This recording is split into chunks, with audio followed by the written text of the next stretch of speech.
Anim sa bawat 10 kababaihan sa Pilipinas ay nakakaranas ng pang-aabuso sa tahanan, sa trabaho o sa lansangan. Ngunit mas mababa sa 10% lamang ang nagkakaroon ng lakas ng loob na magsumbong.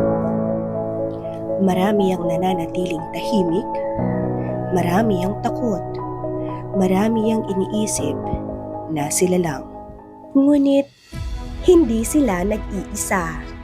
Ngayong 18-day campaign to end violence against women and their children, tayo ay tinatawagan na makiisa, makinig at kumilos.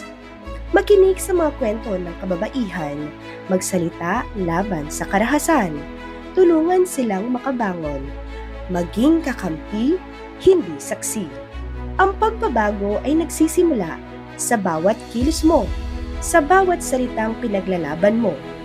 Sa iyong pagkilos, isang buhay ang magbabago.